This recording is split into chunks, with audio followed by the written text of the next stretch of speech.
Sejam todos bem-vindos a essa reunião, né, da nossa tutoria, onde nós estamos aqui junto com todas as famílias, né, ou parte das famílias que estão com a gente na tutoria Knox Kids, na tutoria do Instituto John Knox.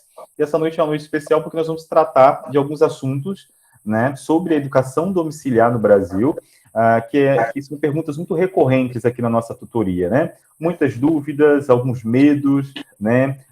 E aí falta alguns pontos que a gente precisa tomar consciência no que diz respeito à educação domiciliar hoje no Brasil. Como é que funciona? Então, para isso, nós estamos aqui com o doutor Rafael Duran, que é um amigo nosso, é um amigo do Instituto John Knox, amigo da nossa igreja local aqui em Campina Grande, a Igreja Presbiteriana do Alto Branco, e a gente está tendo o privilégio de poder conversar com ele que vai se apresentar agora para a gente também, mas é alguém experiente na área, né, do direito, que tem trabalhado e militado aí em prol das famílias educadoras, tá bom? Então, doutor Rafael, seja muito bem-vindo, é um prazer ter o senhor aqui conosco nessa noite, viu?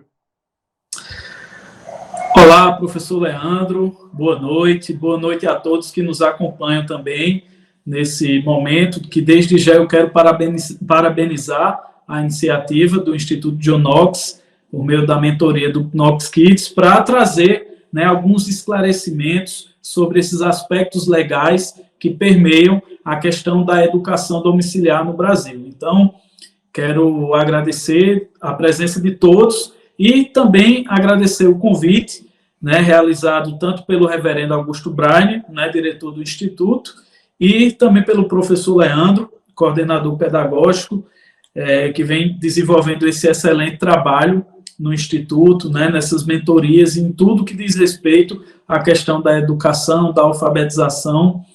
E eu quero me apresentar, né, sou Rafael Duran, advogado, especialista em Direito Público, sou professor de cursos na Escola Superior de Advocacia, aqui da OAB Paraíba, e membro do Instituto Brasileiro de Direito e Religião, onde atuo na relatoria para as temáticas de direitos humanos do Grupo de Estudos Legislativos, né? Também aqui em Campina, nós somos fundadores, né, do Núcleo de Estudos em Política, Cidadania e Cosmovisão Cristã, e a minha ligação com essa temática da educação domiciliar se deu ainda na época de faculdade, quando iniciei os meus estudos e pesquisas sobre o assunto.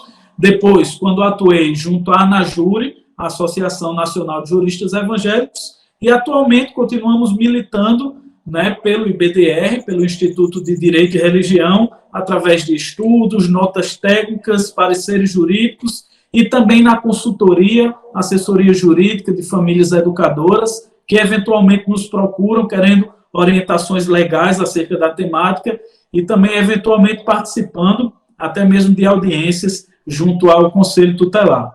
Então, estou aqui à disposição de vocês para a gente ter esse momento de bate-papo, de conversa e, sobretudo, de esclarecimento. Isso aí, doutor.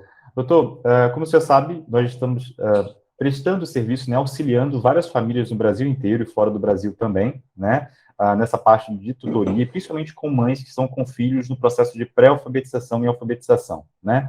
Algumas crianças, a maioria das crianças que estão com a gente na tutoria, elas ainda têm menos, né, de 4 anos, né, então, segundo a lei vigente, né, as crianças menores, né, de 4 anos, elas não teriam a obrigação de estar na escola, né, então, partindo desse ponto, doutor, como é que está a situação da educação domiciliar no Brasil?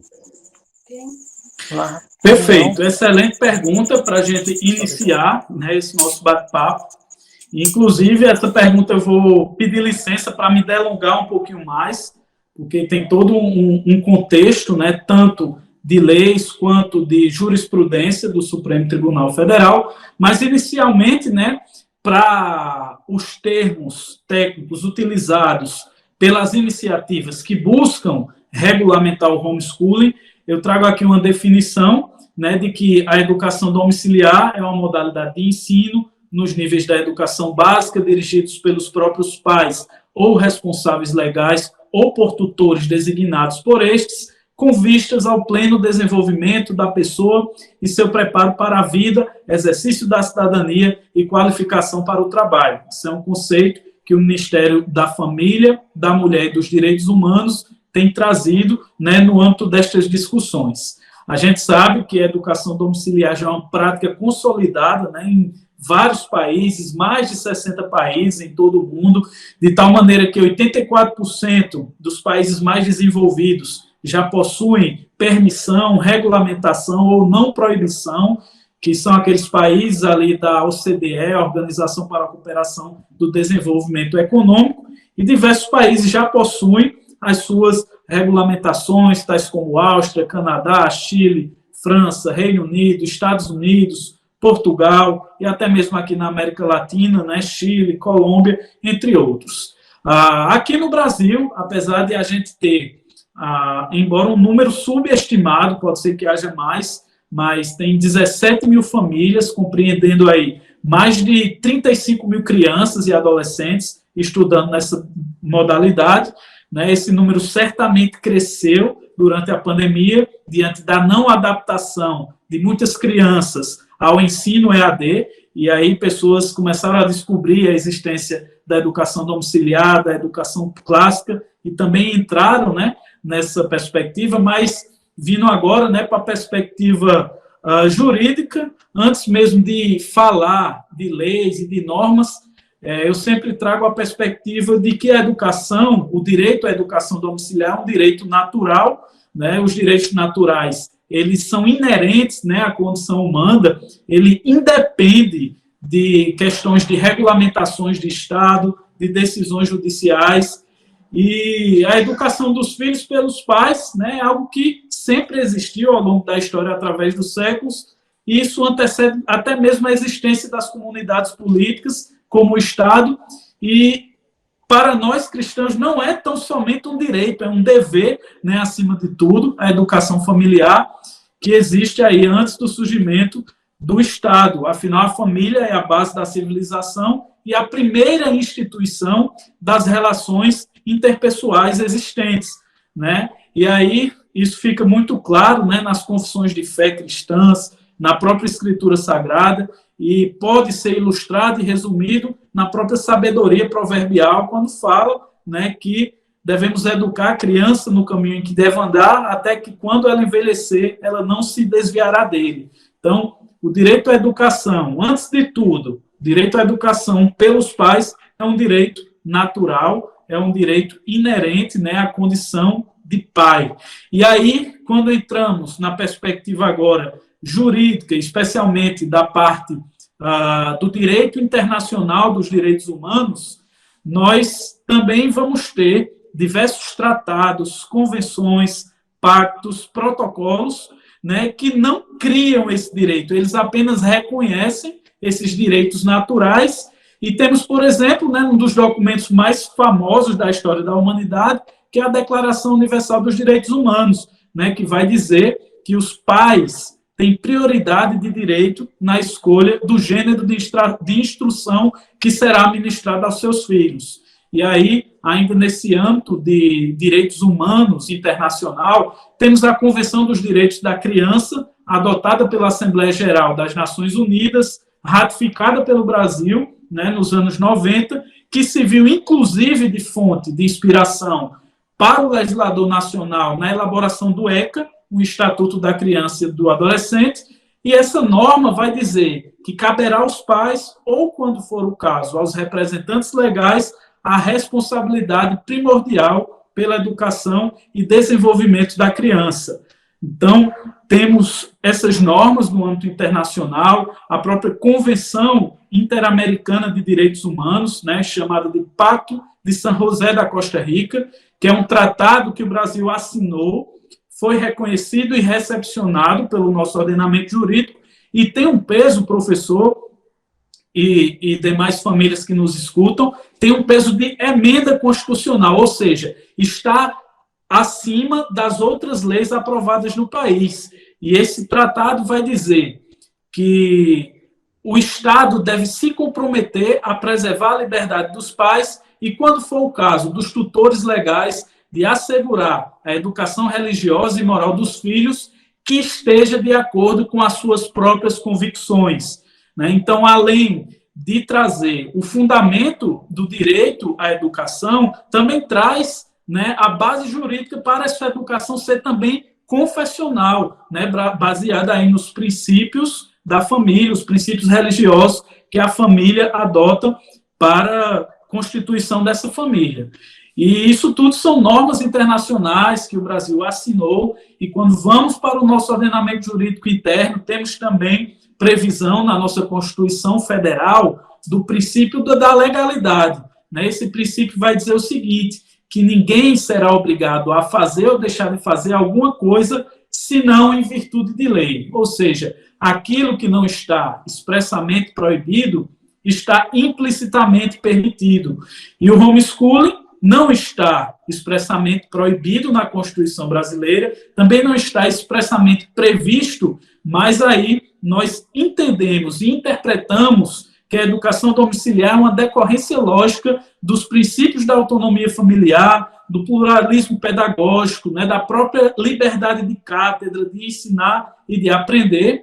E aí a Constituição também vai falar sobre a responsabilidade da educação, né, que é direito de todos, é dever do Estado e da família, entre outras normas, né, da Constituição Federal, que traz essa responsabilidade exatamente para a família, que isso é reverberado depois no Estatuto da Criança e do Adolescente, no próprio Código Civil vai falar também que compete aos pais, qualquer que seja a situação conjugal, o pleno exercício do poder familiar, que consiste, enquanto aos filhos, dirigir-lhes a criação e a educação.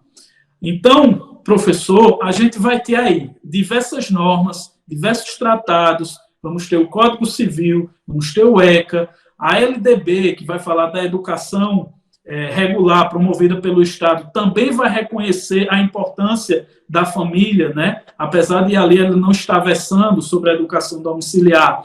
Mas, apesar de tudo isso, né, a gente, de vez em quando, se depara, né, com argumentos contrários, dizendo que é uma prática proibida no Brasil, dizendo que é algo expressamente vedado, quando não é. Porque quando nós interpretamos todas essas leis aqui que eu citei, seja isoladas, seja cumulativamente, é algo ilógico, incoerente e antijurídico enquadrar, né, o homeschooling como uma prática proibida ou criminosa. Então, esses são os fundamentos jurídicos que nós temos para defender o direito à educação domiciliar no Brasil. Mas aí eu vou devolver a bola para você, caso tenha outra pergunta, e deixar para falar da decisão do STF daqui a pouco. Tá, joia. É isso que eu queria falar, doutor. Por exemplo, a gente tem visto no Brasil, algumas capitais no Brasil, já aprovando, né, na Câmara dos Vereadores, aprovando leis e autorizando, né, a educação domiciliar naquele município. Se eu não estou enganado, a capital do meu estado, né, Vitória, no Espírito Santo, ela foi a primeira capital do Brasil a legalizar, né, a instrução domiciliar, né, o homeschool. E aí eu queria saber do senhor como é que anda essa situação a nível nacional, né? Como é que está essa questão a nível nacional? Tem algum projeto? Já está o andamento? Como é que está o andamento desse processo? Perfeito. Então, professor, aí a gente realmente vai precisar voltar nessa questão da decisão, né? Essa decisão tomada no STF, né, num recurso extraordinário que chegou até lá, através de uma família do município de Canela, no Rio Grande do Sul, que pediu o reconhecimento da educação familiar dos seus filhos na Secretaria de Educação e foi negado, né, e aí a família entrou com um mandado de segurança, né, alegando que tinha, sim, esse direito, e aí a família perdeu na primeira instância. Depois o tribunal confirmou a decisão e a família recorreu ao Supremo Tribunal Federal. E, a partir daí, né, começou um grande debate, né, sobre a questão da educação domiciliar na Suprema Corte do país. E, em suma, né, para resumir a história no que diz respeito a esse julgamento, o STF ele entendeu que a educação domiciliar ela não é algo inconstitucional, fazendo exatamente uma interpretação de todos esses dispositivos que eu falei, da Constituição, de tratados internacionais. Porém, o entendimento desse recurso ele não foi algo unânime. Por exemplo, um dos ministros, o ministro Barroso, ele entendeu que era algo constitucional, compatível com a Constituição, enquanto, né, o Congresso Nacional não editasse uma lei federal que valesse para todos os estados, as pessoas poderiam realizar a educação domiciliar sem nenhuma ingerência, sem nenhum problema, né, até que isso fosse regulamentado de uma forma geral. Por outro lado, né, e aí foi o voto que teve a maioria, que foi um voto capitaneado, liderado, né, pelo ministro Alexandre de Moraes, ele entendeu que sim, que há uma solidariedade do Estado e da família no dever de cuidar da educação das crianças, e segundo ele, o texto visou colocar a família e o Estado juntos para alcançar a educação, e ele até entendeu que só apenas os estados totalitários é que proibiriam a família de educar os seus próprios filhos em casa. Mas aí acontece que ele entendeu que a educação domiciliar é uma possibilidade, de acordo com a nossa Constituição, mas carecia de uma regulamentação geral, né, para que valesse para todo o país. E aí, muitas pessoas foram induzidas a erro nessa época, em 2018, dizendo, através de matérias da imprensa, dizendo que o homeschooling foi proibido ou criminalizado, mas o fato é que a decisão reconheceu a constitucionalidade da educação domiciliar no Brasil, ponto pacífico.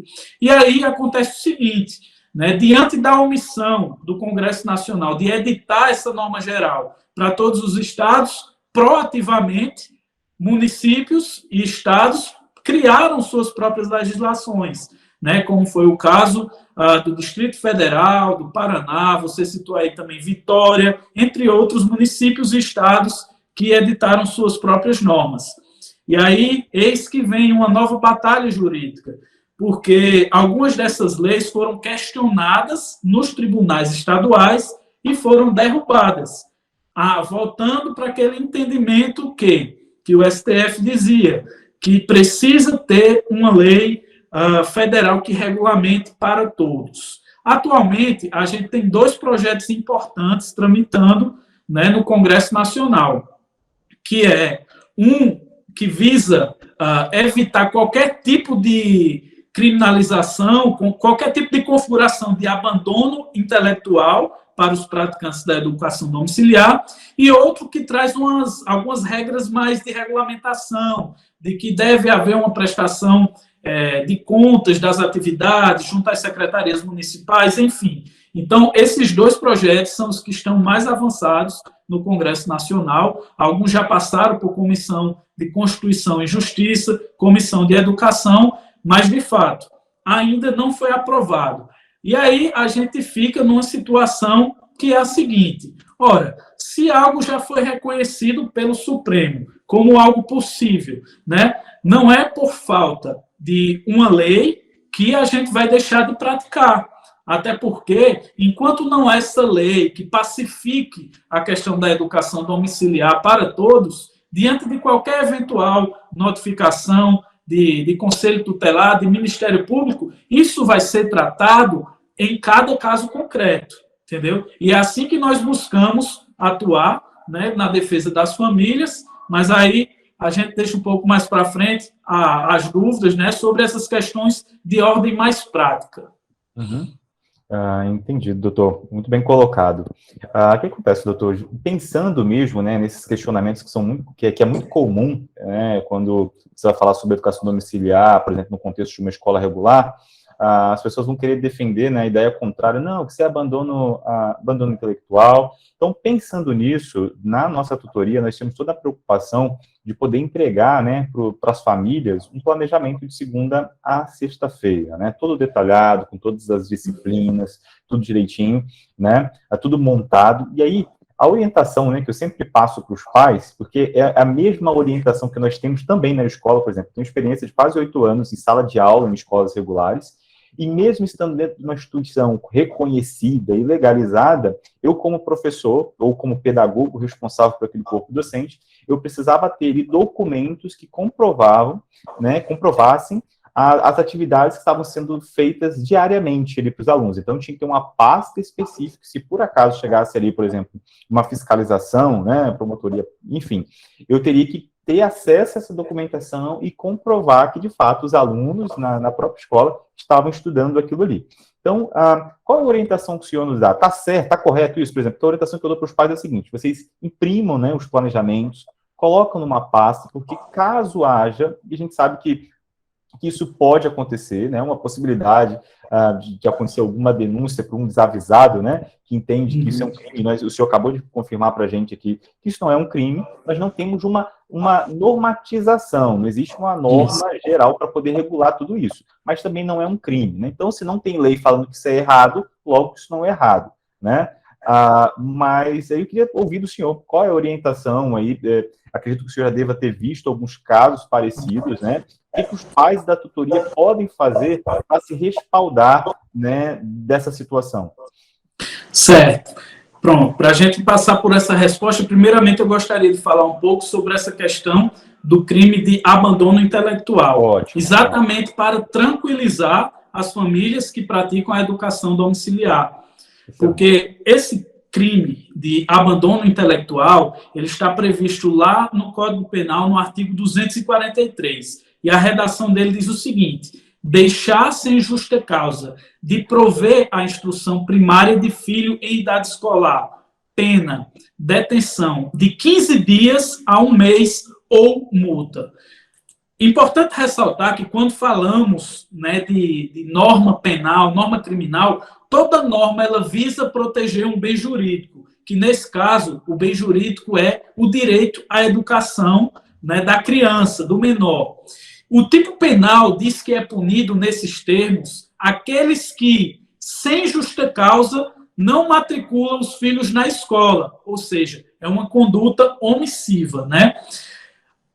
Qual seria uma justa causa a não enquadrar o pai ou a mãe ou os pais nesse crime? Falta de vagas na rede pública de educação, situação de miséria dos pais que sequer têm condição de levar o filho numa escola, e também, né, aqui é sempre o nosso argumento, a não concordância dos pais com os modelos estatais disponíveis de educação em massa, substituindo pela educação domiciliar, com fundamento em todos aqueles argumentos jurídicos que eu falei até aqui. Nesse sentido, quero esclarecer que você não pode ser preso por educar os seus filhos em casa por conta de um crime de abandono intelectual, pois este crime ele só é caracterizado quando é deixado de prover as instruções para os filhos. E quem está educando em casa, por definição, está sim provendo a instrução dos filhos. E para que se possa processar e condenar um pai ou uma mãe por abandono intelectual, é necessária, né, a prova da ausência de instrução. E é por esta razão que, ainda que se tome a educação domiciliar como modalidade educativa ainda não prevista em lei, a sua ocorrência, né, ela não se traduz automaticamente em uma atitude criminal. E aí nós entramos exatamente naquilo que você falou. De fato, é de fundamental importância, né, até por essa questão de não ser ainda um tema pacificado juridicamente, com alguma insegurança jurídica permeando, que as famílias, né, especialmente que tem uma tutoria como essa, vai ter um grande fundamento para afastar, de qualquer maneira, essa noção de abandono intelectual. Porque o Instituto John Knox, né, aqui na tutoria, tem a tutoria, tem o treinamento para os pais, tem um teste de diagnóstico para aferir o desenvolvimento da criança, tem uma equipe de professores, tem um planejamento semanal de atividades, tem um material didático disponível, esse acompanhamento semanal, tem avaliações de resultados, ou seja, tem todos os requisitos que afastam, né, qualquer eventual acusação de abandono intelectual via Conselho Tutelar ou até mesmo via Ministério Público. Então, a sua orientação, professor, tem sido muito importante, né? Que as famílias precisam se resguardar, né, munido de tudo isso, todas essas atividades, de todas essas provas, porque não é ao sabor da vontade, né, do juiz, do promotor ou do conselheiro que ele pode te acusar de algo, né? Se você conseguir provar que está provendo uma educação, aí sim a gente consegue afastar essa noção de abandono intelectual. Verdade, doutor. Outros argumentos que a gente também ouve muito falar quando você vai se tratar sobre educação domiciliar é a questão de que já perceberam, né, a militância, né, que é contra a educação domiciliar, já percebeu que esse argumento de abandono intelectual já não está dando mais certo.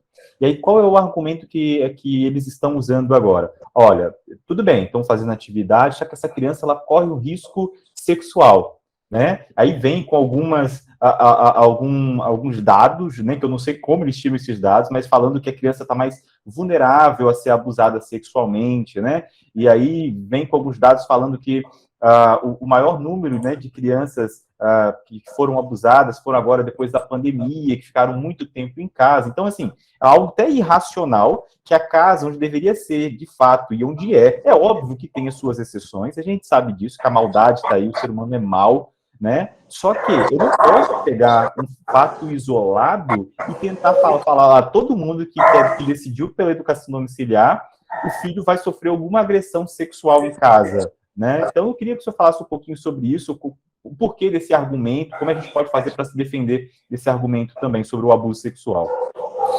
Excelente. Então, isso de fato é uma caricatura, né, de que pegam alguns casos isolados, de pessoas que às vezes se aproveitam, né, da condição de uma criança na sua residência, no seu domicílio, para praticar esses atos. Porém, basta a gente confrontar, né, com números e com fatos concretos da realidade, né? A gente sempre vê em pesquisas realizadas ao redor do mundo os diversos benefícios da educação domiciliar, né? Você falou que essa é uma das caricaturas que impregnam, né, dizendo que a criança pode ser ali abusada por estar a todo momento. Outra caricatura, outra pecha e outro mito é que as crianças elas não têm socialização, quando na verdade há sim diversas outras formas de socialização que não seja, né, a escola regular. Então, isso basta ser confrontado, né, com a realidade, com dados, com fatos objetivos, né? Muitas vezes são argumentos meramente falaciosos e também, de repente, se a pessoa tiver recebendo essa pecha de abusador indevidamente, isso aí caracteriza como um ato de intolerância, de preconceito contra uma minoria, né? Que atualmente as famílias são minorias e as minorias também possuem o resguardo dos seus direitos. Então, se alguém eventualmente for acusado, isso, na verdade, sem a pessoa ter praticado, isso é uma denunciação caluniosa e é também um crime, né? É também um crime contra a honra, um crime de calúnia, né? E precisa a família também ter sempre ali um advogado para estar ali protegendo, né, diante de casos de argumentos injustos como esse. E do ponto de vista do debate, é basicamente mostrar a realidade, né? Que hoje em dia, inclusive eu assisti uma matéria ontem de diversos abusos que estão ocorrendo dentro das escolas. Você já foi professor, né, na educação pública e sabe, né, aquele contexto ali que a gente vê muitas vezes entre os próprios alunos, e ali é que é onde eu vejo mais perigo do que uma criança ser educada pela sua própria família, que invariavelmente, né, seja quando ela está sendo educada ou não, em algum momento ela vai ficar só com os pais, né? Então não precisa um abusador inventar que pratica homeschooling, caso ele tenha essa maligna intenção de abusar de uma criança. Verdade, verdade. Doutor, eu vi com um dos nossos professores aqui, eu não sei se foi a Gisele, que está com a conta do esposo dela, que é um dos nossos professores também, o Bruno. Bruno, você levantou a mão? Por favor, fica à vontade. Bruno, você me ouve? Não, Olha, alguém colocou no chat que colocou sem querer a mão. Então tá jóia. Doutor, é o seguinte, uma das perguntas que a gente recebeu aqui também das famílias que estão com a gente na tutoria é o seguinte: pelo fato das famílias estarem matriculadas no Instituto, né, para receberem essa tutoria, a dúvida é o seguinte: as famílias estão respaldadas pelo fato de estar matriculado no instituto? Eu sei que não existe uma lei que vai também garantir, né, esse vínculo, porque a gente está se tratando de uma tutoria EAD, à distância. Até onde eu saiba, eu posso estar enganado, isso vai esclarecer isso para a gente, não tem como você matricular uma criança à distância. Hoje não existe nada que garanta isso, né? Eu queria que o senhor falasse um pouquinho mais sobre o papel de instituições como o Instituto John Knox, auxiliando as famílias no que diz respeito a essa organização que é necessária, que o senhor acabou de falar para a gente, se por acaso chegar uma denúncia, a família precisa ter isso muito bem organizado, isso planejado, né? Como é que funciona a relação entre instituições como o Instituto John Knox e as famílias, no que diz respeito ao vínculo da criança com essa instituição? Excelente, professor. Bem, naquela hora eu falei que é de fundamental importância esse vínculo por todos os elementos, né, que compõem aí a tutoria. E, além disso, como a gente está, na perspectiva jurídica, tratando de um caso onde temos muitas lacunas ainda, nós sempre usamos essa vinculação ao Instituto como se fosse uma analogia a uma matrícula escolar, né, para demonstrar que a família está recebendo material didático, a família está sendo capacitada para prover essa educação. Então, sempre ressaltando, fundamental importância comprovar que o filho está estudando em casa, que tem desempenho escolar satisfatório em diferentes disciplinas, documentar aí através de vídeos, de fotos, de certificados, também que o filho socializa em outros ambientes com outras crianças. Tudo isso, né, fortalece e facilita a vida do advogado caso um dia houver, né, que daqui a pouco a gente pode falar isso, uma eventual notificação de conselho tutelar ou do Ministério Público. Porque muita gente, né, eu compreendo totalmente o medo das famílias, mas a gente pode falar mais daqui a pouco, mas isso ocorre numa minoria ínfima das famílias que praticam o homeschooling no Brasil. Entendido, doutor. Muito bom. Doutor, pode ficar à vontade, então, se eu tenho mais pontos para poder esclarecer os pais, aí no final eu faço algumas perguntas que os pais mandaram para a gente, tá bom? Perfeito. Então, esclarecer outras coisas, né? Eu falei aqui sobre a questão do abandono intelectual, né? A gente esclareceu aqui a forma de afastar totalmente esse crime, que se um dia for configurado como crime, a pena, no máximo, é uma multa. Já houve caso de uma multa de R$60 e com a obrigação de matricular a criança, né? Já houve casos assim no Brasil. As pessoas, as famílias, às vezes têm medo também da questão do medo de perder a guarda dos filhos, mas é importante a gente esclarecer que a perda da guarda dos filhos é uma medida extrema, né, que só pode ser deferida pelo juiz em casos absolutamente complicados, quando os pais não têm a mínima condição de cuidar dos filhos, né, e a não ser que a pessoa se depare aí com um juiz totalmente desconectado da realidade, não é lógico que ocorra perda de guarda.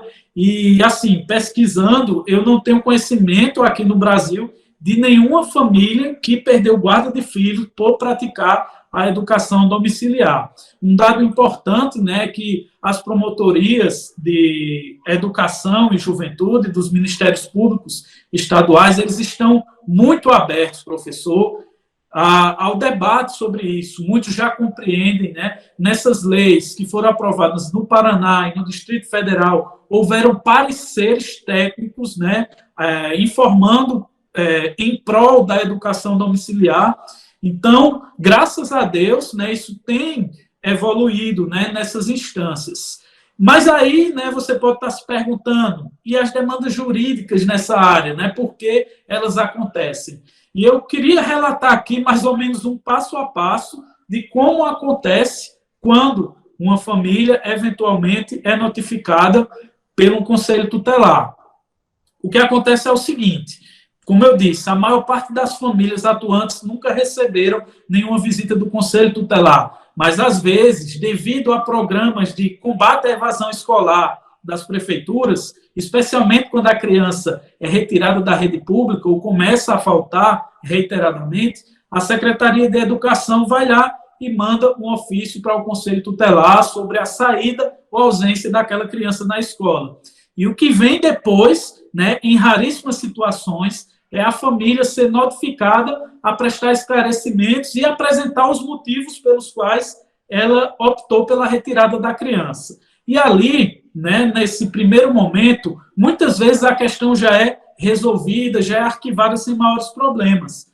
E a maioria desses conselheiros tutelares, eles sequer sabem, né, o que é educação domiciliar. Alguns não preferem nem se aprofundar no assunto, deixando as coisas por assim mesmo. Né? E aconteceu há 2 semanas um caso aqui em Campina, né, de uma mãe educadora que foi notificada pelo Conselho Tutelar através de uma denúncia anônima e simplesmente, né, nós fomos lá e na conversa mesmo esclareceu que estava havendo o modelo de educação com aquela criança, o caso foi arquivado. Né? No máximo, o que pode acontecer é o agendamento de uma visita de um conselheiro ou assistente social em loco, né, para verificar a situação da criança. E aí, o que é que eu aconselho? Agir com calma, com naturalidade, né, demonstrar o conhecimento da prática, o conhecimento dessa legislação que eu falei, dos direitos humanos, da Constituição, da decisão do STF, e até mesmo, se tiver uma oportunidade, demonstrar ali com a criança, né, um pouco do que ela é capaz de fazer. Então, é importante estar sempre atento, não ter medo, né? Afinal, você está provendo a educação do seu filho e muitas vezes pode até impressionar e mudar essa cultura, né, de perseguição às famílias educadoras, através do respeito, da cordialidade e mostrando o conhecimento, além dos materiais didáticos, como a gente tem ressaltado aqui, de sempre registrar tudo para apresentar diante de um caso como esse. Sim, ótimo. Muito bom, doutor. Acredito que o senhor já respondeu aqui a maior parte das perguntas, né? E aí aqui tem uma pergunta bem interessante, se o senhor não tem nenhum outro ponto para poder trazer, eu vou fazer essas perguntas aqui dos pais, e aí depois eu vou abrir um pouquinho também, caso tenha surgido alguma dúvida agora, né, nessa nossa conversa, vou abrir para os pais também poderem estar fazendo essas perguntas. Só que chegou uma pergunta para a gente aqui, bem interessante, é sobre uma família, né, que já educa filhos biológicos, né, em casa, e aí a pergunta é o seguinte, se essa família pode entrar, por exemplo, com um processo de adoção, né, de uma outra criança, por exemplo, que provavelmente, se for uma criança já maior, essa criança vai ter, talvez, né, esse processo de adoção vá exigir que a família comprove a questão de matrícula, esse tipo de coisa. Como proceder nessa situação, doutor? Bem, veja só, para se candidatar, né, à adoção de uma criança, de acordo com o Estatuto da Criança e do Adolescente, são necessários basicamente 2 requisitos: ser maior de 18 anos e ter 16 anos a mais que a criança que será adotada. Né? Isso passa pela justiça, passa por um processo judicial na vara de infância e juventude, e geralmente essas varas também têm seus requisitos locais, né? Varia, né, de instância para instância, de município para município, de tribunal para tribunal, os documentos solicitados por esse juiz no processo de adoção. Né? Então, é bom ressaltar que a comprovação de que os seus outros filhos estão na educação tradicional, digamos assim, né, promovida pelo Estado, não é um documento essencial à adoção. Né? Não é necessário, geralmente, a comprovação de matrícula dos outros eventuais filhos biológicos em escolas. Eu entendo essa pergunta porque eu já vi pessoas falando, né, de famílias que têm sido desaconselhadas para a adoção por praticarem a educação domiciliar, mas isso, na verdade, é um preconceito, né? Ainda esse desconhecimento da modalidade, até porque quem está querendo adotar uma criança está querendo, muitas vezes, tirar a criança ali de abrigos, né? Muitas vezes sem condição nenhuma para o desenvolvimento dessas crianças órfãs, e aí se depara com uma situação preconceituosa. Nesse caso, entrar com um mandato de segurança, né, para que você não seja proibido de adotar uma criança porque você tem outra criança que você trata com ela na maneira da educação domiciliar. Então, é a maneira que eu entendo de combater um eventual caso de arbitrariedade como esse aí. Entendi, doutor. Muito bom, muito bem explicado. Eu gostaria de abrir agora para os pais, tá? É um momento que vocês vão poder fazer agora as perguntas de vocês, tá bom? Por aí para o doutor tá esclarecendo, né, essas possíveis dúvidas.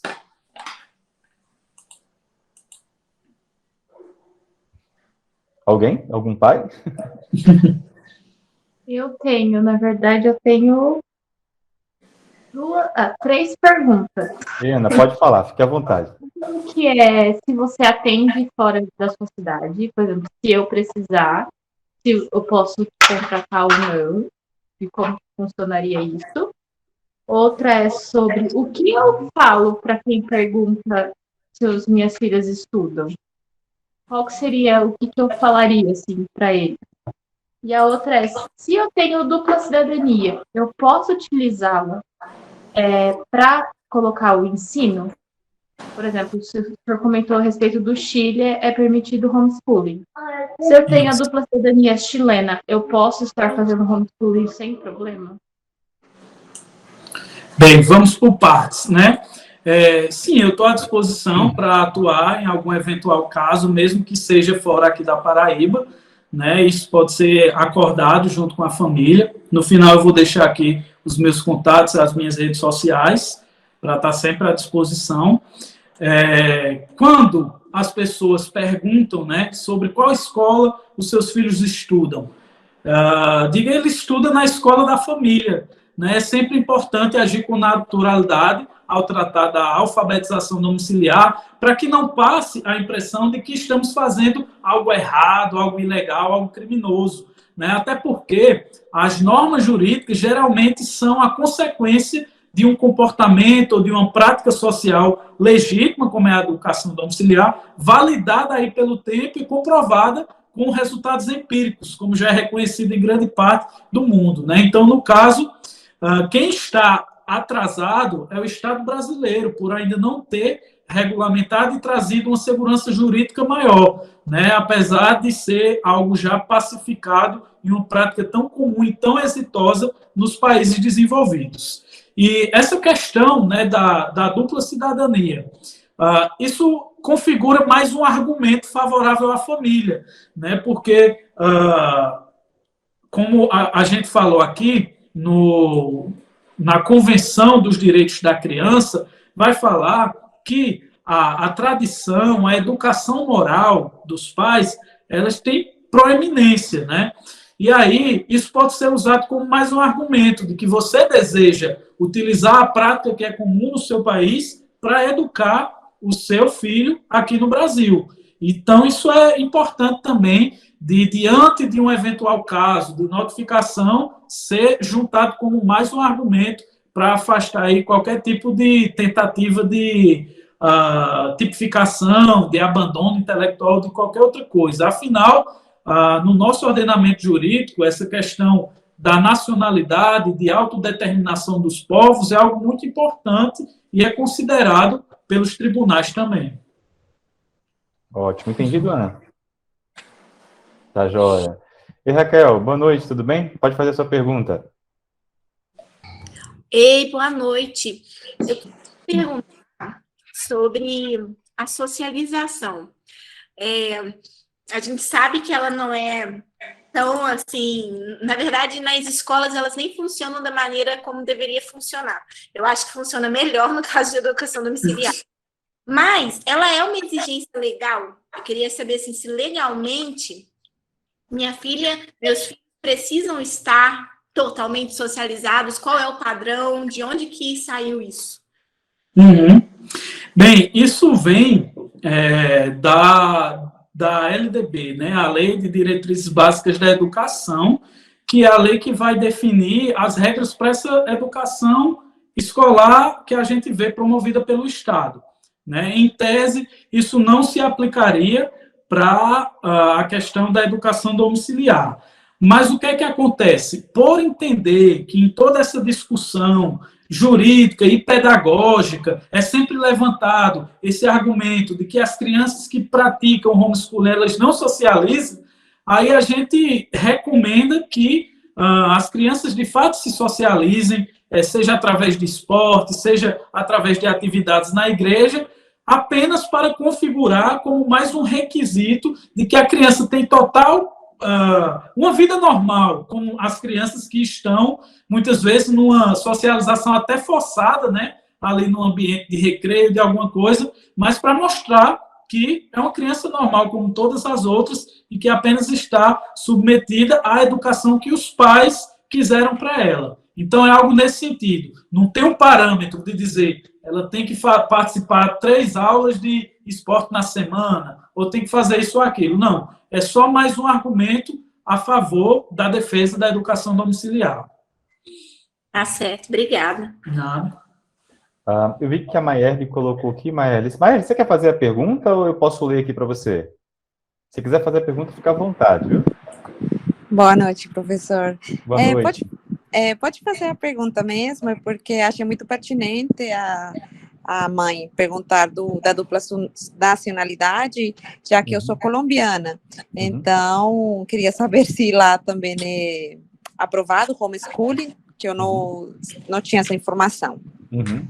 Doutor, o senhor saberia nos dizer se na Colômbia, eu desconheço, eu não sei, né? Mas o senhor saberia dizer que na Colômbia é legalizado?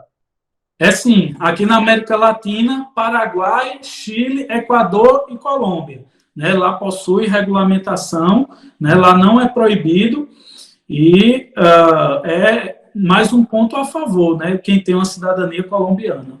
Ótimo, muito bom. Mais alguém, gente, precisa fazer alguma pergunta?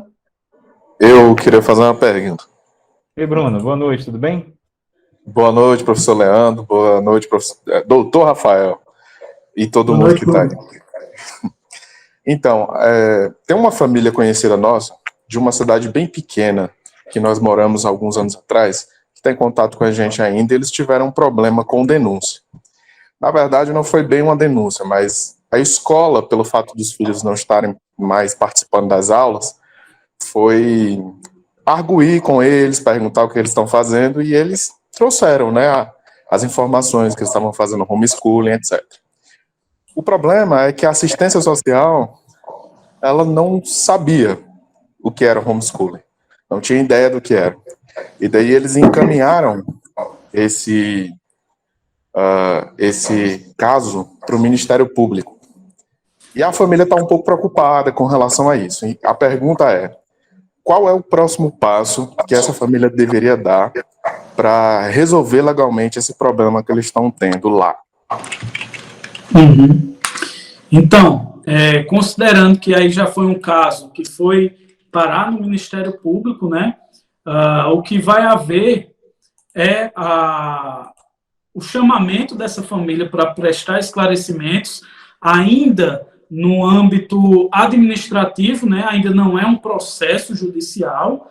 E aí, caso nessa oitiva, nessa audiência com o Ministério Público, o Ministério Público entenda que não há caso de abandono intelectual, o procedimento ali é arquivado. Caso o Ministério Público entenda que a família abandonou intelectualmente aquela criança, aí o Ministério Público vai ajuizar uma ação na Justiça e aí inicia-se um processo judicial.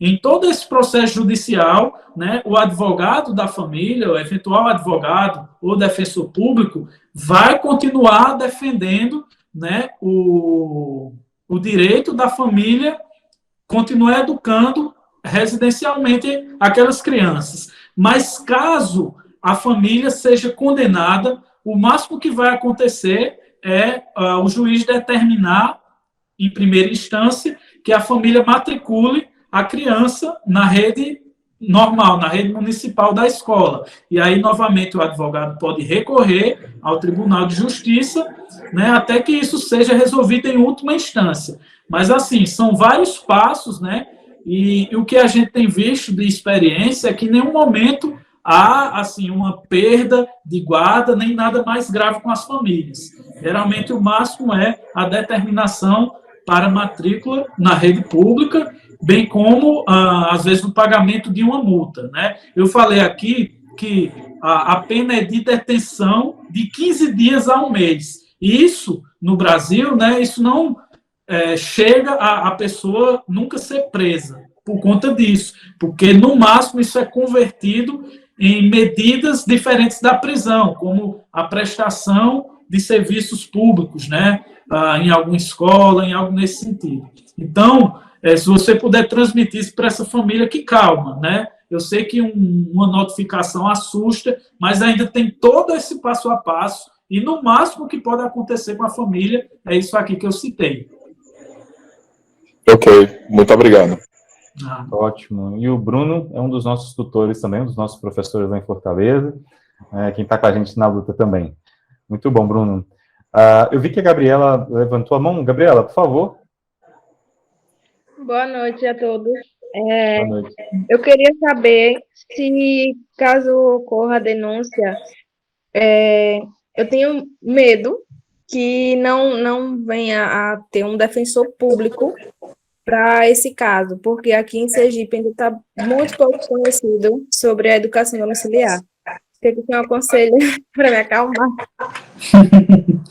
Então, de fato, até mesmo eu sempre recomendo, né, a contratação de um advogado e, se possível, que ainda tenha um conhecimento disso, porque a Defensoria Pública, geralmente, por ter uma demanda muito grande, ela não vai ser especializada nessa matéria, né? Aí em Sergipe, por exemplo, né, aí é onde surgiu a ANAJURE, né, a Associação Nacional de Juristas Evangélicos, o presidente da instituição é daí, e eu sei que aí tem alguns advogados, né, que de repente eu posso estar até recomendando também em caso de alguma eventual notificação, mas a recomendação melhor é procurar um advogado. A Defensoria Pública não tem expertise nessa temática de educação domiciliar, que no Brasil ainda é uma temática muito restrita, né?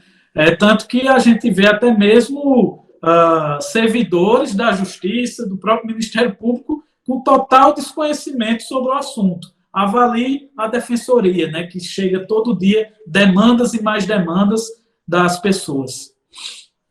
Muito bom. Ok, obrigada. Muito obrigado, Gabriela. Ocilene, por favor, fique à vontade.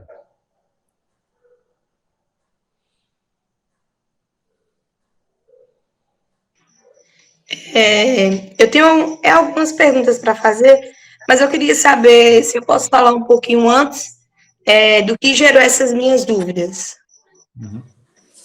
Por favor, fique à vontade. Porque, assim, eu conheci vocês e decidi, né, tirar os meus filhos da escola de imediato. Assim que eu fui conhecendo e de acordo com o que eu fui fazendo um curso de pastor Rodrigo Mocelin, eu já resolvi tirar. E gerou muitas críticas, né, do tipo, eu estava ficando maluca e muitas coisas.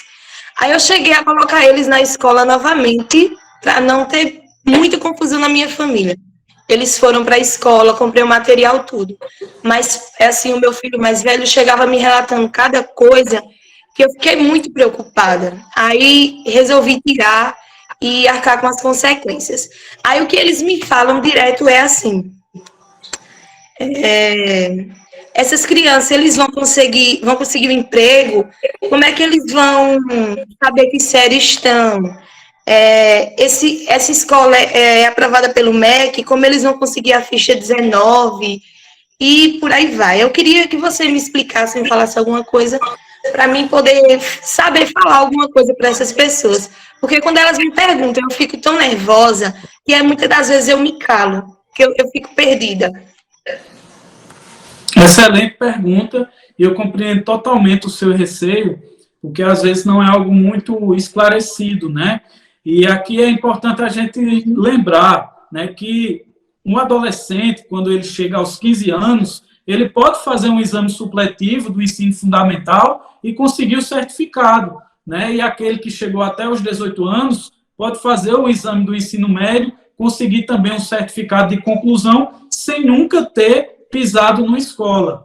Tem também aquele Enseja, né, que é um processo seletivo, né, que visa também facilitar o acesso a esses certificados, para que depois a pessoa, né, a criança, e aí no caso já um jovem, possa se inscrever, né, nos vestibulares, possa colocar no currículo que ele possui aquele grau reconhecido pelo Estado, embora ele tenha sido educado em casa. Então, há essas maneiras aí de obter os certificados que o Estado, às vezes, exige, né, para encaminhamento de universidades, de emprego e tudo mais. No caso, eu já tenho um adolescente em casa já. Aí, onde é que eu consigo? Se você falou, eu não consegui entender direito. Certo. Qual a idade dele?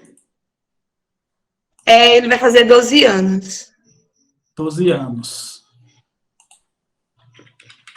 Então, esse Enseja, depois eu posso passar o link ao professor, ele vai colocar no grupo, ele tem um calendário anual, né, que a pessoa se inscreve para fazer as provas e obter, né, de acordo com o resultado dele naquela prova, o grau que ele alcança, né?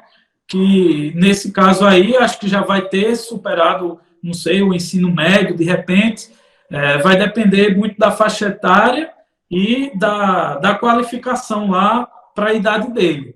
Mas existe sim um calendário anual que, a depender da sua localidade, vai ser promovido ou pelo Estado, se for no ensino médio, ou pelo município, se for no ensino fundamental. E é tudo, né, regulamentado, só para consolidar isso aqui, é algo que é regulamentado pelo Ministério da Educação e pelo INEP, né? Então, teria essa chancela aí para o reconhecimento formal da certificação. Uhum. E é interessante pontuar aqui também, né, doutor, que é o seguinte, que a pedagogia moderna, né, ela vai tratar esses assuntos como, no caso, por exemplo, de série, esse tipo de coisa. E aí, essa filosofia que a gente tem adotado e o que a gente tem oferecido para os pais aqui, a gente vai trabalhar com aquilo que as crianças sabem. Então, por meio do teste diagnóstico, nós vamos identificar onde a criança está, e a partir daí, diferentemente da escola, que às vezes passa o aluno vai chegar no ensino médio sem saber nada, porque muitas vezes eu fui obrigado a assinar pauta de aluno que não sabia nem ler, e com 33 alunos na escola, aí você não tinha condições de fazer milagre, né, porque o aluno chegava no 5º ano, sem saber ler, sem saber escrever, alguma coisa aconteceu errado lá atrás. Então esse aluno, por exemplo, no 5º ano eu não consegui salvar, no 6º também não, no 7º também não, vai chegar no 3º ano sem conseguir, na grande maioria das vezes. E aí, esse aluno passa, ele tem um diploma, né? Porque o que consta para a pedagogia moderna, para essa filosofia que rege as escolas regulares, é o papel, diferentemente da gente. Então, eu acho que o primeiro passo que a gente precisa ter aqui, é o que eu tento conversar com os pais todas as nossas reuniões das quartas-feiras, que nós, antes de qualquer coisa, antes de qualquer influência externa, nós precisamos primeiro ter a nossa mente bem esclarecida, bem do que a gente está fazendo. Qual é a finalidade da educação que eu quero para os meus filhos, independente da idade deles, né? Qual a finalidade? Porque às vezes você pensa no Enem, esse tipo de coisa, e são preocupações justas, só que a gente precisa entender o seguinte, quando meu filho tem 4 anos, e eu estou preocupado no Enem agora, será que quando ele tiver 18 anos esse negócio vai existir ainda? Então, assim, primeiro, a gente precisa entender que a gente precisa formar um ser humano de verdade, de forma inteira. É óbvio, com disciplina, com planejamento, com os materiais corretos, com o entendimento correto de qual é a finalidade da educação e quem é a nossa criança, né? E, por exemplo, um exemplo muito interessante que a gente tem é o pastor Elenay. O pastor Elenay é um dos nossos professores do nosso sistema de assinatura, né, da Escola da Família. O pastor Elenay, se eu não estou enganado, ele tem 3 filhos ou 4 filhos. Eu sei que os 2 mais velhos dele, ele fez a educação completamente domiciliar. E na época que o pastor Elenay começou a fazer esse trabalho com os filhos dele, doutor, ele não era muito dito como é hoje. Hoje a gente ouve falar o tempo todo. Se você vai para o Instagram, tem um monte de coisa sobre educação domiciliar. Só que há 20 anos atrás, ninguém falava sobre isso no Brasil. E ele conseguiu fazer, né, ensinar o seu filho mais velho, por exemplo, hoje está na universidade. O filho dele mais novo, por exemplo, nunca pisou na universidade. E é a pessoa responsável pelo nosso sistema na nossa plataforma. É alguém que domina e dá um banho em muitas pessoas que frequentaram 4 anos de uma escola, de uma faculdade, por exemplo, né? Então, assim, eu acho que a gente precisa, de fato, ter esclarecimento desses pontos. Por exemplo, meu filho estudou o tempo todo em casa, como é que eu faço agora para ter esse papel aí que o governo quer? Esses pontos que o senhor falou, e aí eu vou estar passando essas informações lá no grupo, né, para que os pais possam tomar conhecimento, né, possam estar lendo essas informações, para que quando chegar o tempo devido, né, de fazer essas provas, para poder comprovar, os pais já saberem aí os caminhos necessários para até, né, chegar nesse processo. Professor, sim. Eu abri aqui o chat, né, para colocar o link. Aí eu vi aí uma pergunta da Camila, perguntando se corre o risco do enseja deixar de existir. Bem, é um pouco do que o professor falou, a gente não sabe, né, porque isso sempre muda, mas como essa questão aí do enseja é algo que vai nessa perspectiva de possibilitar o acesso a certificados a pessoas que não tiveram a oportunidade de estudar e tudo mais, eu acho que isso não está no radar, né, dos próximos governos de abolir essa modalidade aí de certificação. Tem outra pergunta aqui também, que foi da Raquel, né, se é possível recebermos um documento contendo esses fundamentos jurídicos para a prática da educação domiciliar, para o estudo e para o conhecimento. E aí, professor, a gente pode estar pensando aí no material, no e-book, né, ou em algo para facilitar o acesso, que é importante até mesmo a família ter isso impresso para estudar, para argumentar melhor. Não, com certeza. E o Instituto, doutor, já tem se preocupado com isso. Nós já tivemos algumas conversas, né? Possivelmente, e aqui quero já... o pastor Augusto está até entrando aqui, para dar boas-vindas. Seja bem-vindo, pastor. Bom ter o senhor com a gente aqui. O senhor nos ouve?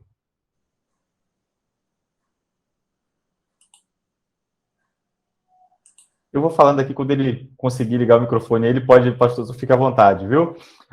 Então, assim, nós temos essa preocupação, né, de ter isso tudo bem explicado para poder fornecer esses pontos para as famílias que estão com a gente também na tutoria, tá bom?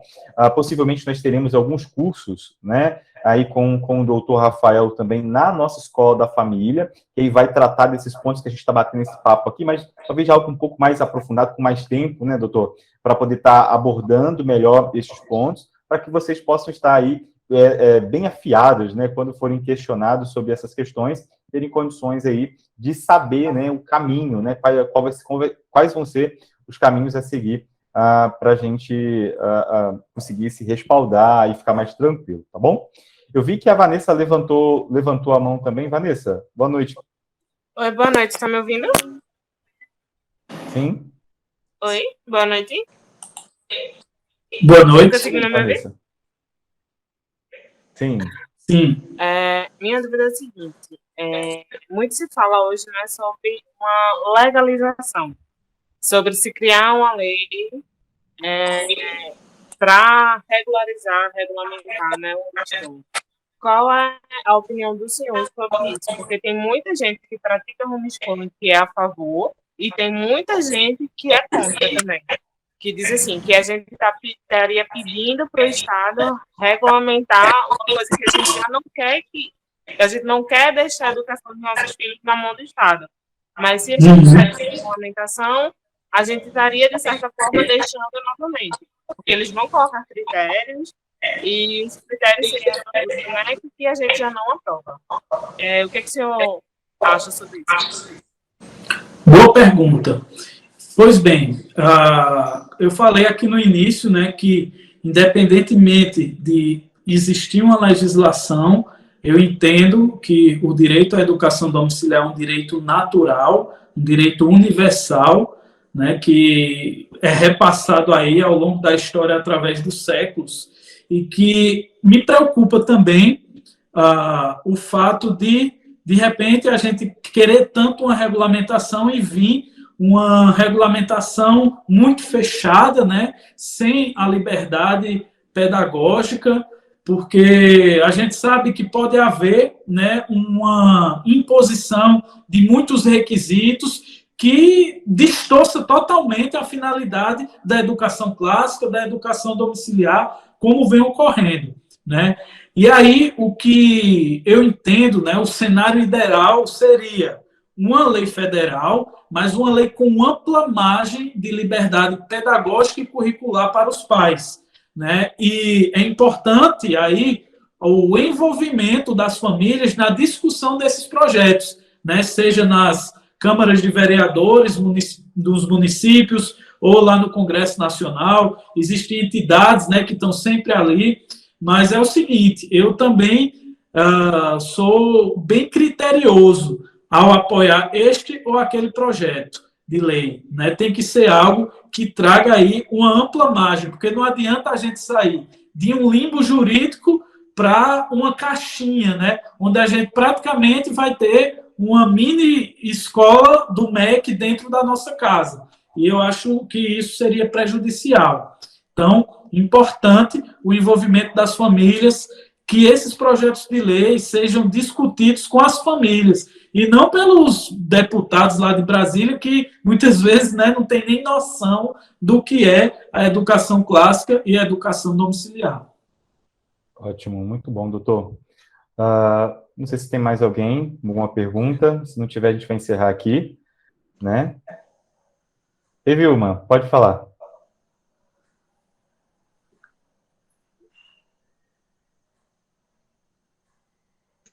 Vilma, isso, pode falar. Oi, boa noite. Então, eu matriculei minha filha na creche quando se iniciou a pandemia. Só que ela nunca frequentou nem creche, porque logo que iniciou a pandemia, ela não foi, né? Enfim. Aí, quando eu tive conhecimento sobre o homeschooling, eu me apaixonei e comecei já com a tutoria Knox, né? Só que aí tinha a matrícula dela na creche. E aqui onde eu moro é uma cidade pequena que ninguém sabe nem o que é homeschooling. Eu ouvi falar muito aí sobre a gente ter firmeza, e isso para mim é muito importante, porque se a gente tem medo, se a gente tem firmeza, aliás, eles ficam até tipo assim, ela tem conhecimento das leis e tal, e eu demonstrei que eu tinha nem um pingo com medo, mas deu certo, dei uma pesquisa, sabe? Aí a diretora veio conversar comigo, perguntando assim, se eu queria, qual o horário da matrícula, se eu queria para de manhã ou para a partir da tarde, né? Eu falei assim, então, eu não quero matricular ela, não, na escola. Aí ela falou, Vilma, eu não sei se você sabe que existe uma lei que a partir de 4 anos é obrigatório que a criança seja matriculada numa instituição escolar. Aí eu fiquei boiando. Eu até perguntei para o pastor Brainer, aí eu fiquei com essa dúvida, é realmente obrigatório? Aí eu falei assim, olha, ela é matriculada numa instituição de ensino, que é o Knox Kids, só que mesmo assim tem que ser matriculada na escola pública?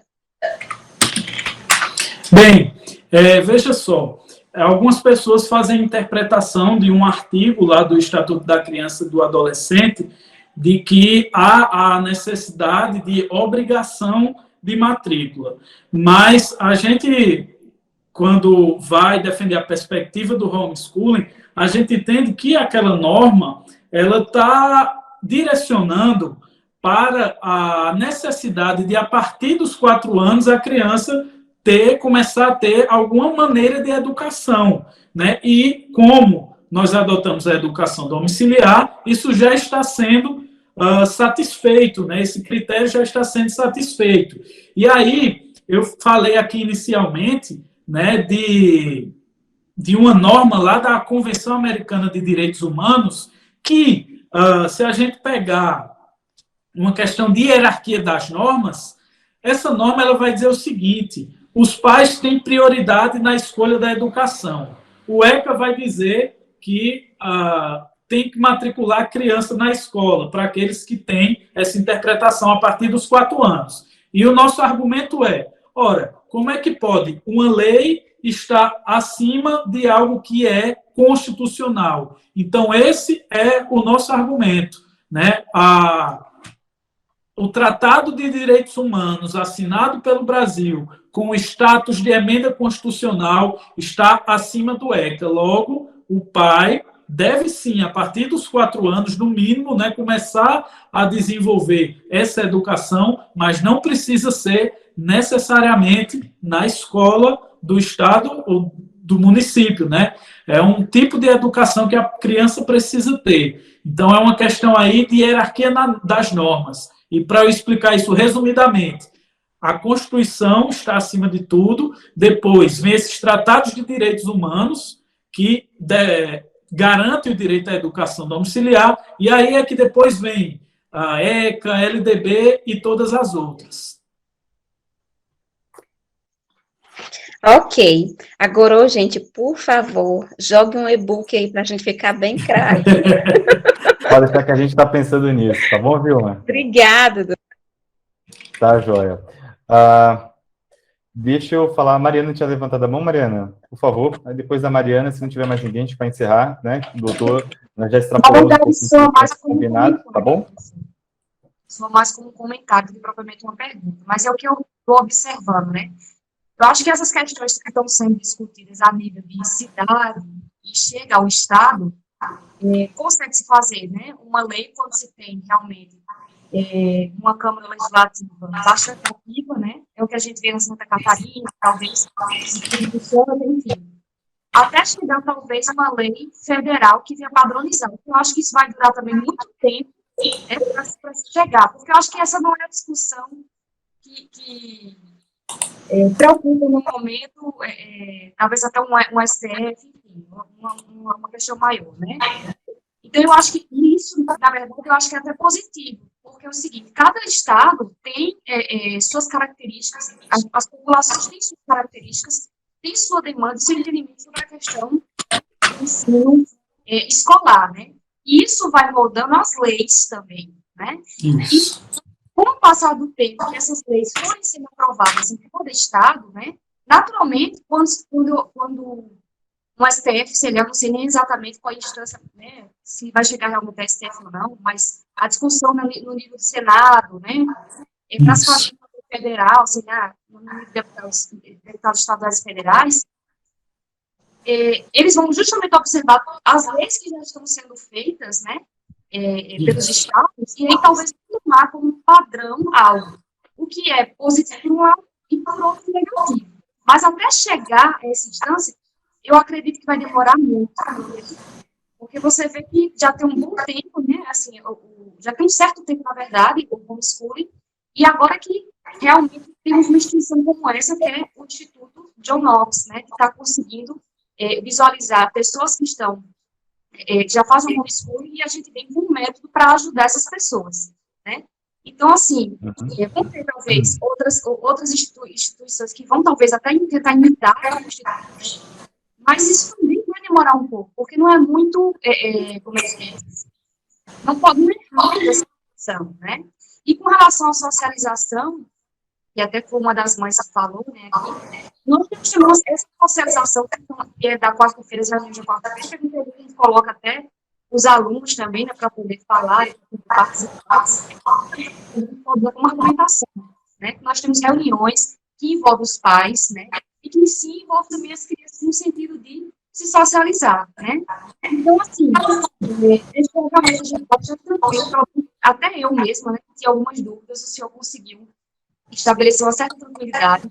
Eu acho que para os pais também, a questão da documentação seria muito interessante, né? A gente estudar junto com o Instituto essa possibilidade. E, assim, eu sinceramente, fiquei muito feliz com o resultado dessa reunião aqui, porque ajuda realmente os pais a tirarem essas dúvidas. Muitíssimo obrigada, professor. E o advogado, né? Obrigado. Ok. Eu vi que a Andresa levantou a mão. Por favor, Andresa. Boa noite, professor. Boa noite aí, doutor Rafael. Boa noite a todo mundo. Vocês estavam falando anteriormente sobre a questão, né, da gente procurar na cidade, enfim, a questão de participar nas câmeras. Aí minha dúvida é se teria um documento pronto, né, para apresentar na Câmara Municipal. Se teria como eu apresentar um projeto ou um documento, não sei, se para ficar a par da situação, teria... Olha, existem duas maneiras básicas de um cidadão comum, que não é um vereador, que não é um político, como eu, como você, de influenciar a criação de uma lei.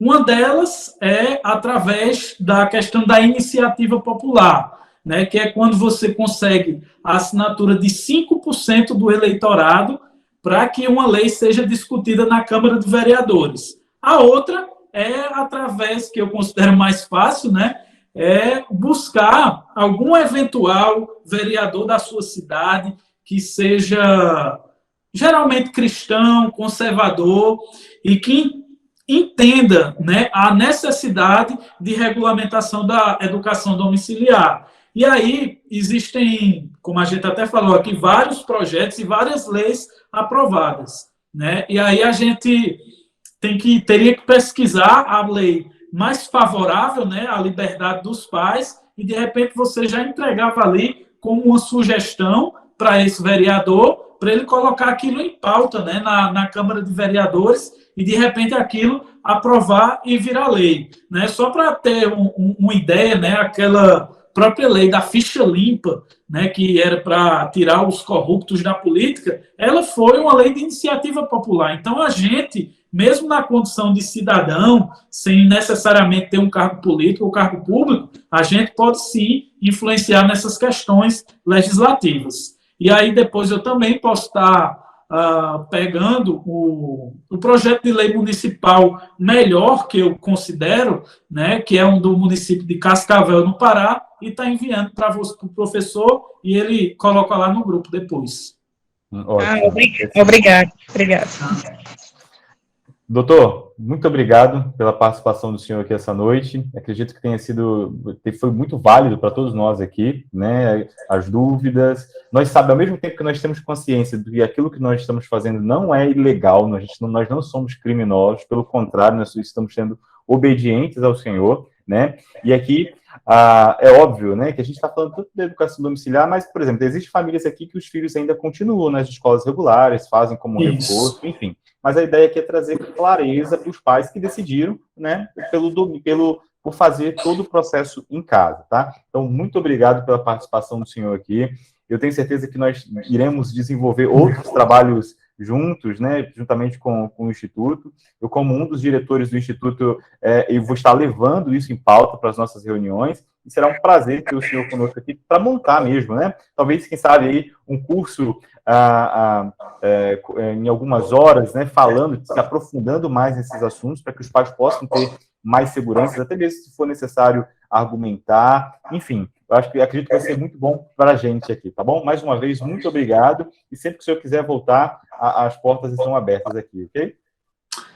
Ok, professor, quero lhe agradecer, você que é um amigo, é um irmão em Cristo, né? Nós somos aqui da mesma cidade, nossas esposas são muito amigas, e para além disso, estou chegando também à disposição do Instituto, né, como uma parceria nessa esfera jurídica, né, que a gente está conversando aí, até mesmo para, de repente, disponibilizar uma advocacia especializada na defesa das famílias educadoras diante de algum eventual caso, e também de conteúdo, né, de disponibilizar de maneira acessível e clara esses fundamentos jurídicos para a questão da educação domiciliar.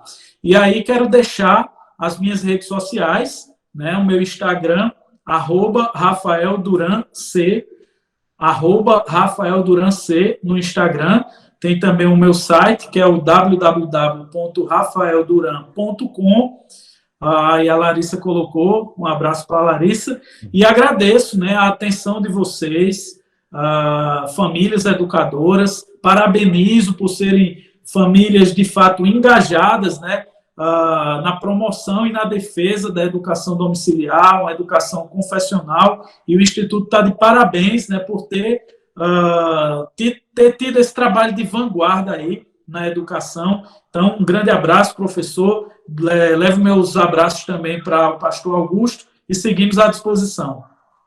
Tá joia, doutor. Aí, para quem não conseguiu anotar agora, eu vou colocar daqui a pouco, assim que terminar aqui a nossa reunião, vou disponibilizar lá no nosso grupo no Telegram, tá bom? Aí vocês sigam aí o doutor. Ele tem, além dessas questões da parte de direito voltada para a educação domiciliar, também tem um curso sobre política muito bom. Quem quiser conhecer alguma coisa, nós aqui em casa somos assinantes do curso dele também. Tem um livro, né, doutor? Não sei se o senhor já lançou o livro, se já está prestes a ser lançado. Muito bom também. Então, vou colocar todas essas informações lá no grupo do Telegram, para vocês poderem estar, depois, quem sabe, tirando alguma dúvida sobre esse assunto, tá bom, pessoal? Obrigado pela participação de vocês aqui, pela presença e, mais uma vez, pela confiança de todos, tá bom? Uma boa noite para todo mundo e um bom restante aí de semana, tá ok?